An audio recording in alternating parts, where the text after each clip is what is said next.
I'm Professor Wendy Purcell, and I'm the Goal Advisor to Emerald's Fairer Society mission. And I'm also the series editor of their 17-book series on higher education and the Sustainable Development Goals. So in this session, we want to explore the concept of what it takes to become and sustain a livable city. Very much part of creating a fairer society, creating choices for people in places that respect both planetary and human health. The renowned urbanist Jane Jacobs, in her book, The Death and Life of Great American Cities, commented, and I quote, that cities have the capability of providing something for everybody only because and only when they are created by everybody. She went on to note that a neighborhood is not only an association of buildings, but it's also a network of social relationships. Today, over half of the world's population lives in cities, and that's set to rise to around 70% by 2050, with the 100 million person city a near reality. But urbanization is straining planetary systems and reducing the quality of life for many. What happens in our cities over the next 30 years will determine the well-being of the world's projected 11 billion people. The United Nations Sustainable Development Goals, especially Goal 11, Sustainable Cities and Communities, calls for inclusive, safe, resilient, and sustainable cities and human settlements. To get from where we are now to realizing SDG 11 calls for city planners, civic leaders, businesses, and other anchor institutions, such as universities and healthcare organizations, to work with residents, to work with communities and visitors, to support a just transition towards a more sustainable and livable city. So let me now invite my expert panel to introduce themselves and to share some insights into what they believe makes for a livable city. So Julio, will you please set the scene for us about cities and climate efforts?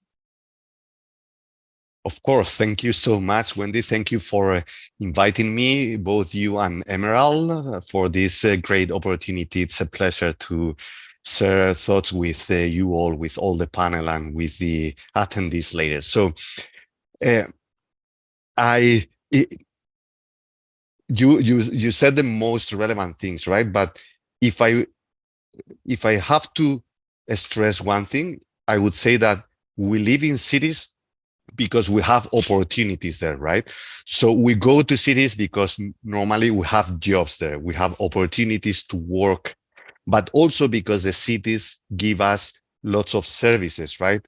We go to cities because we have access to electricity, to water, to mobility, to education, to healthcare, safety many times. So we go to cities because we have access to all these services. And in fact, now there are lots of cities trying to provide these services in a closer way, right? So, and an easier way. But problem is sometimes that's not very sustainable, right? And if we think about our cities, we all think of different cities. We all want probably more livable cities, more clean cities, healthier cities, more sustainable cities, greener cities, right?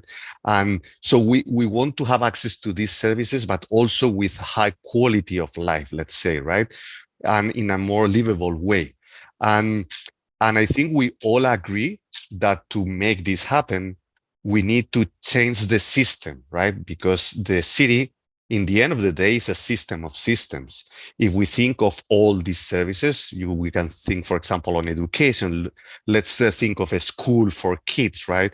The school is working as a school for teaching because we have mobility and people can access the school, because there is lighting, so they can have light and also plug in all the laptops and computers, because also they have access to the food system, right? Because children can have lunch there and so on and so forth. So, and they also have water. So it's, you cannot think of any of these services separately, right? So it's all about a system of systems, right? So if we want to change our city, we have to work systemically. We have to work thinking of the system, right? And the problem is, okay, so then if we want to change a city and to become more livable, how can we change a system? And maybe the answer is easy. Let's develop a portfolio of actions that are interconnected, that can really change the system. But the problem is, okay, yes, the theory is clear, but how? We know what we need to do and why, but how can we make this happen? How can we really transform a city? And then is when it comes to place what you mentioned, Wendy, the importance of collaboration, as you always say, of radical collaboration between different stakeholders, right? But it's all, again, the same. We know the theory, we know what we have to do, but how can we make this happen? And then is when the European Commission now is launching a new instrument that it's offering some tools and some ways to make this happen, and it's a mission. So in Europe, there is what we call Cities Mission. It's an initiative inspired on the Apollo 11 mission of the US that tries to establish a common goal for all the stakeholders to transform something, and in particular, in this case, to transform cities. And we established a goal to have at least 100 climate neutral and smart cities by 2030. So with the excuse of becoming climate neutral, which in the end of the day means changing the transportation system, changing the buildings, changing the energy system, changing the food chain, and so on. So changing these systems, transforming a city to become more livable, more green, healthier, safer, and so on, right? And what we are trying to do, and probably we can go into more details thanks to Asa's words now, what we are doing is transforming these 100 cities. They are already selected. So now there is 100 cities from the European Union plus 12 cities from associated countries. So we are working together through a platform called Net Zero Cities at the European level, and through national or regional platform at the national level, like Viable Cities in Sweden and Cities 2030 in Spain. We are creating safe spaces for different stakeholders to collaborate, to work together and transform these systems, right? And I think that's, you explicitly put the emphasis on the width, right? And I think that's the power. So we have to work together to transform the cities, and that's the aim of the mission cities where we are working.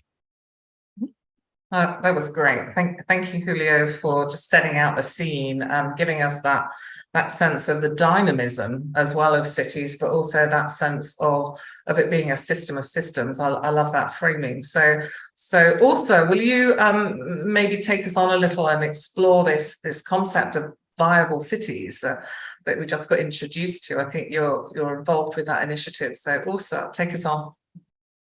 Yeah, thank you so much, Wendy, and very, very happy to be here together with our Spanish colleagues that we collaborate a lot with, and to have this conversation with you.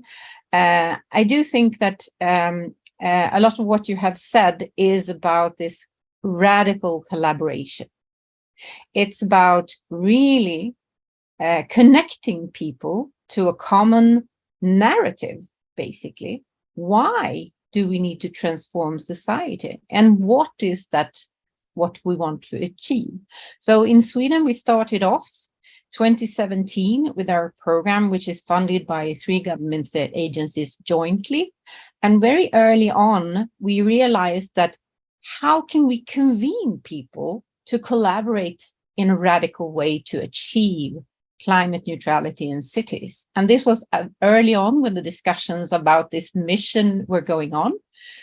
And we realized that let's explore together with the municipalities how they can be conveners, powerful conveners of these collaborations.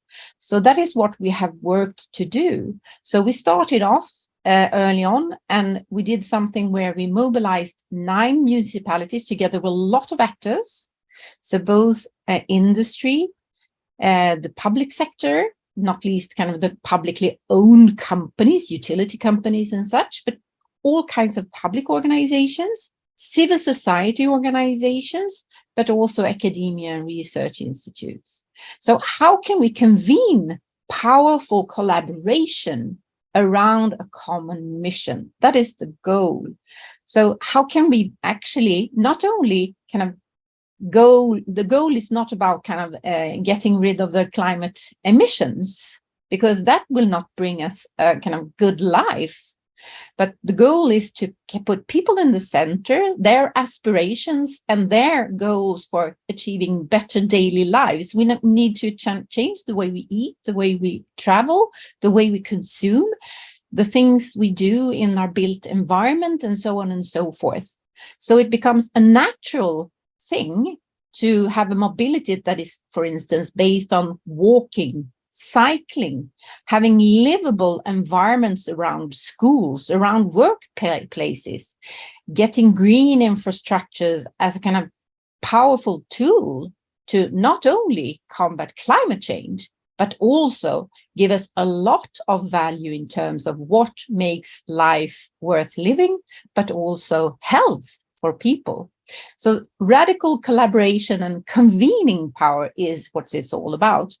And I really like to think about it as something that goes from the neighborhood to the planetary level, because if we cannot come together in a common narrative of why we do this, like putting a person on the moon and giving the opportunity to come back alive, it's about a common story. If we cannot understand what is part of the bigger context of what we want to achieve together, we don't necessarily need to know the details of how to do this, but we can all pitch in, so to speak, from our different roles, from the neighborhood level to the global level. So now we have 23 cities representing 40% of the Swedish population.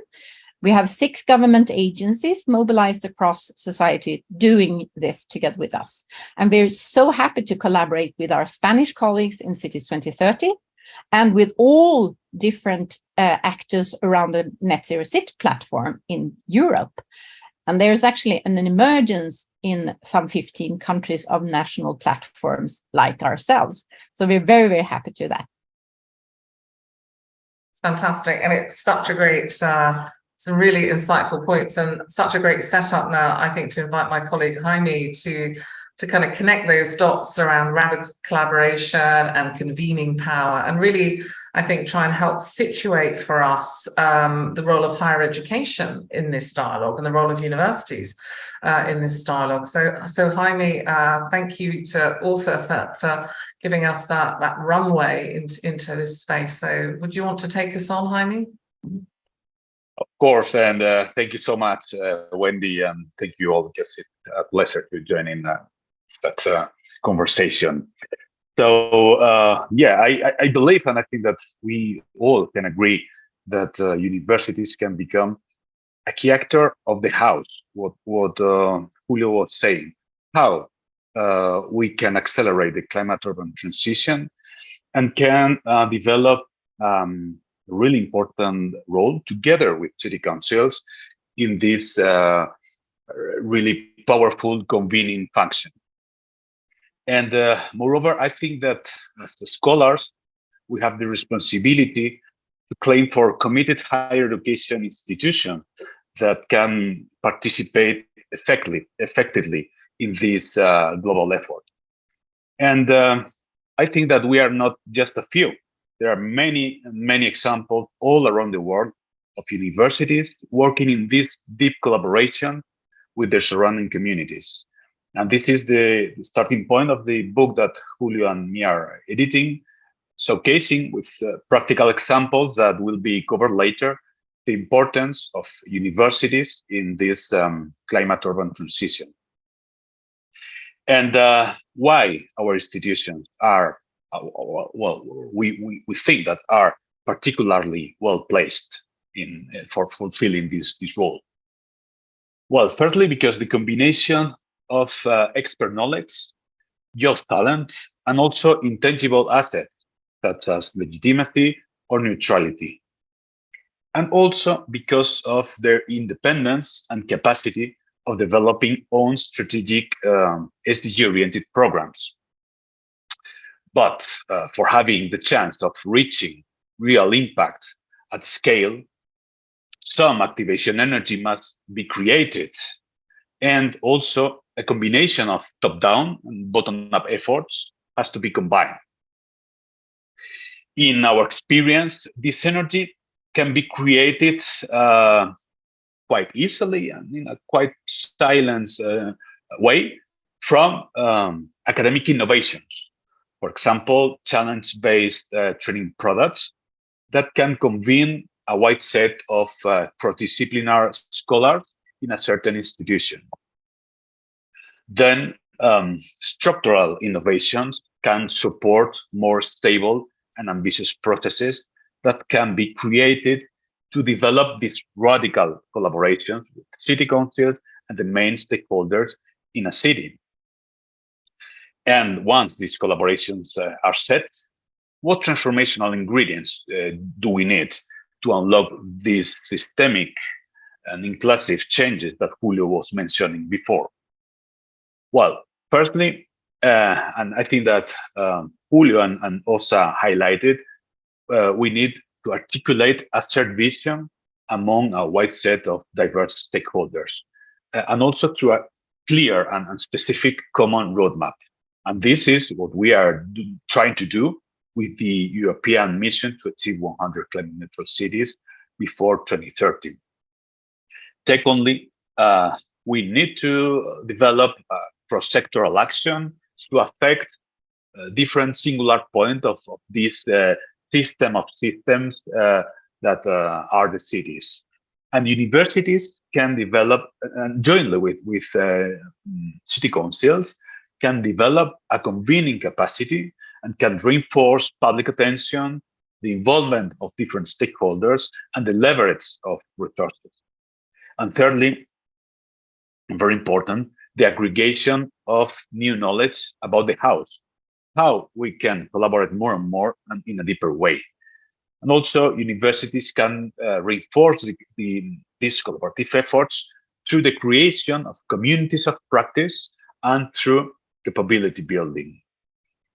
But what can also represent for universities the adoption of these approaches? Our experiences and findings suggest that the active participation in these collaborative programs may prepare universities to the novelties of future interdisciplinary funding programs such as Horizon Europe. Then the combination of top-down and bottom-up approaches may activate a shared purpose, an internal shared purpose in a university around a specific public policy.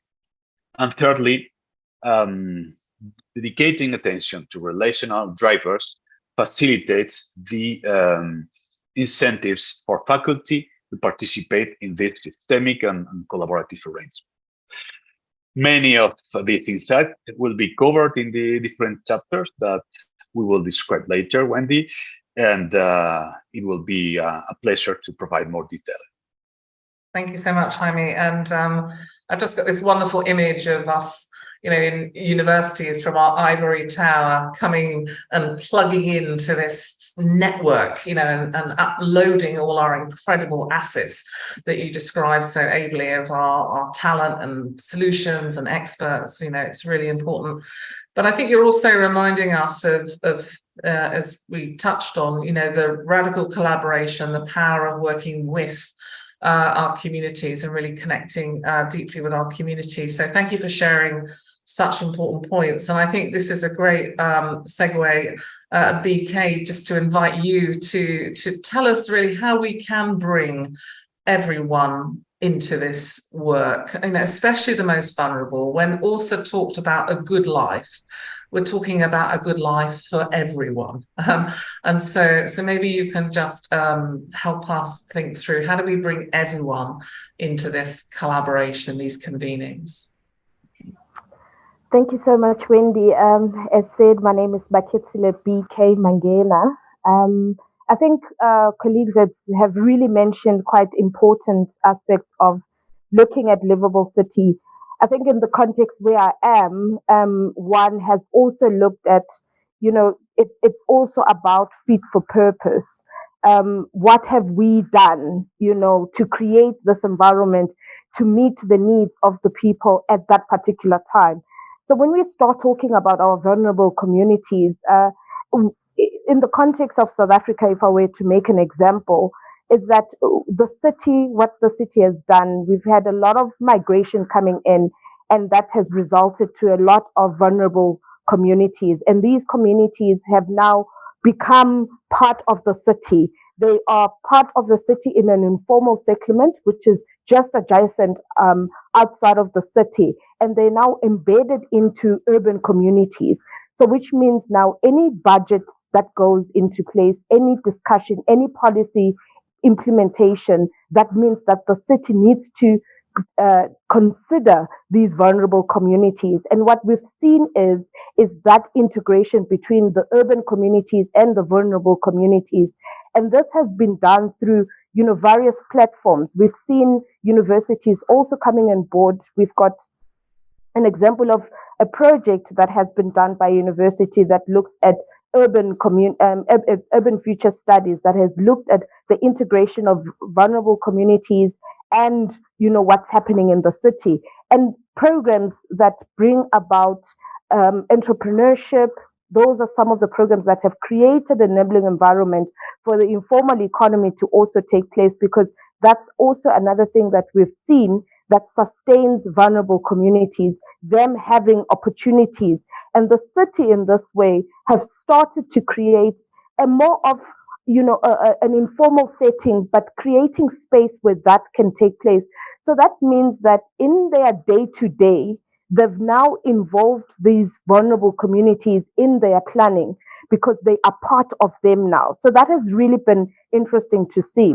But also, I think what we also need to consider is to consider why these people are here. What brings vulnerable communities into such spaces, and how can cities start creating enabling environments that meets the needs of these communities? They're here, lack of unemployment. They're here to seek out better health care, shelter.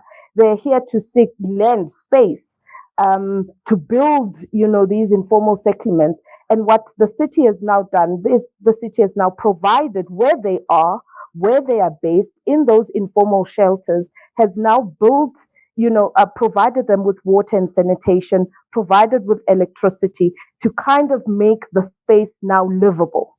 So a space that was empty, that probably had waste, has now been cleared out, and people are now, living in those spaces. So the city is finding ways to say they are here.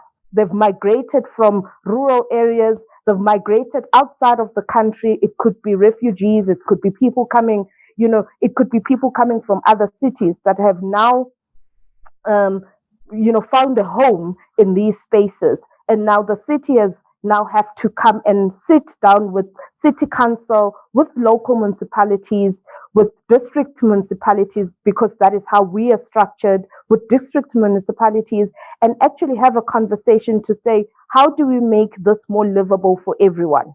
So it now becomes a decision, an impactful decision-making process that involves everyone. What we've also seen is kind of what we could call a forced integration. So the decision making is no longer just between the city, the different stakeholders, the different sectors, the individuals that live in those cities, but it's also now it's becoming an inclusive process that includes all these vulnerable communities to say, you are here, how can we assist? How can we make your space more livable? So it's really been interesting. Even access to public transport has been made more easier to accommodate our vulnerable communities. We've also seen when we talk about access to education, it's now free. It's no longer access to education, but it's free education. When we talk about access to healthcare, to make them more accommodated, we are not talking about access now, we are talking free healthcare. So some of those initiatives that the cities are now doing or now making it part of policy, something that we didn't see years ago, but now we are seeing that it's become part of policy to become a more inclusive city, livable city that considers everybody that exists in those spaces. So it's really been interesting to see the growth and the shift in how we've also defined livable city. So livable city, I'm sure Wendy, Julio, Oza, if you look at the way you've each defined livable city, it has become different.